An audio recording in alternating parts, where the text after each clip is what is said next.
NCERT की class 7 की किताब से मुगल्स और दिल्ली सल्तनत के बारे में जो पोर्शंस हमेशा जो चैप्टर्स होते थे वो इस साल जो नया एडिशन है उससे हटा दिए गए हैं, जिसके ऊपर एनसीईआरटी की तरफ से एक स्टेटमेंट भी आता है। उन्होंने कहा यह अभी सिर्फ पार्ट 1 है, लेकिन आगे के पार्ट्स में ये चैप्टर्स होंगे या नहीं इस पर कोई क्लैरिटी एनसीईआरटी की तरफ से नहीं दी गई है। आखिर क्या प्रोसीजर होता है जब किसी भी चैप्टर को किसी किताब से हटाया जाता है एनसीईआरटी की, वो समझेंगे।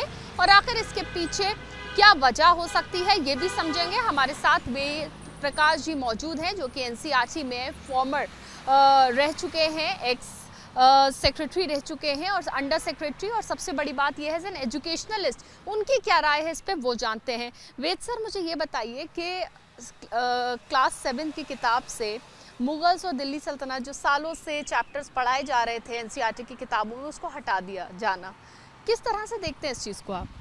देखिए, मेरा तो व्यक्तिगत व्यू यही है कि इसको कम करना चाहिए था, हटाना नहीं चाहिए था। क्योंकि हम जब बच्चों को किसी भी चीज़ के कंपैरिजन के बारे में पढ़ाते हैं तो वो ज़्यादा अच्छे से उसको समझते भी और तुलना करेंगे तो ज़्यादा उसको मानेंगे भी।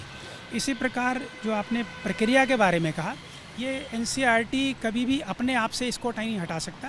इसके लिए बाकायदा मंत्रालय एक कमेटी बनाता है और कमेटी में उन चैप्टर्स के बारे में बताया जाता है। उस कमेटी की अप्रूवल होने के बाद ही उसको, जिसमें कि बड़े बड़े एजुकेशनिस्ट हुआ करते हैं उस फील्ड के, वो जब उसको अप्रूव कर देते हैं उसको तभी हटाया या जोड़ा जा सकता है इसके अंदर। सर, एक सवाल ये है, क्या ऑब्जेक्शन आता है कुछ चैप्टर्स पे, उसके बाद ये फैसले लिए जाते हैं और ये प्रोसेस जो है वो शुरू किया जाता है, या किस तरह से, मतलब क्या ऑब्जेक्शंस के बाद ऐसा होता है?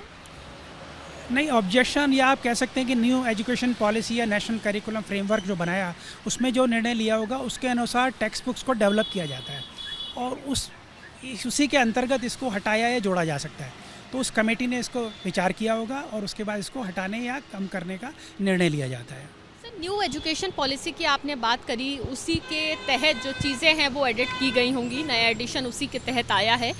सर, एक सवाल ये है कि दिल्ली सल्तनत और मुगल्स के बारे में सालों से हिस्ट्री की किताबों में पढ़ते आए हैं सब लोग, लेकिन अभी उसको एकदम से ख़त्म करना और फिलहाल नई चीज़ें जो हैं वो जोड़ी गई हैं, जैसे महाकुंभ के बारे में दिया गया है, साथ ही कुछ और नई चीज़ें जो हैं वो, जैसे कि बेटी बचाओ बेटी पढ़ाओ जो एक बड़ी सरकारी पहल है उसके बारे में मेंशन है। तो नई चीज़ों को जोड़े जाना लेकिन पुरानी चीज़ों के अंश पूरी तरह से हटाना, इसको किस तरह से आप देखते हैं? नहीं, मैं इसको जोड़ने का तो स्वागत करूँगा, लेकिन मैं हटाने की जगह कम करने के लिए व्यवस्था पे ज़्यादा सहमत हूँ कि उसको कम कर देना चाहिए, लेकिन एकदम हटाना नहीं चाहिए किसी भी चीज़ को। क्योंकि अगर वो कई वर्षों से उसमें चल रहा है तो उसका कोई ना कोई मूल्य तो होगा ही, और बढ़ाया है इसको, एडिशनल इन्फॉर्मेशन हम दे रहे हैं बच्चों के लिए, तो बहुत स्वागत योग्य है वो। सर, क्या लगता है कि जो बाकी पार्ट्स आएंगे अभी किताब के, उसमें क्या हो सकते हैं वो चैप्टर्स जो हटा दिए गए? उसके बारे में मैं पूरा नहीं कह सकता, लेकिन हाँ, यदि कमेटी कहेगी और उसको मानेगी तो वो जोड़े भी जा सकते हैं, उसमें कोई वो संशय नहीं है।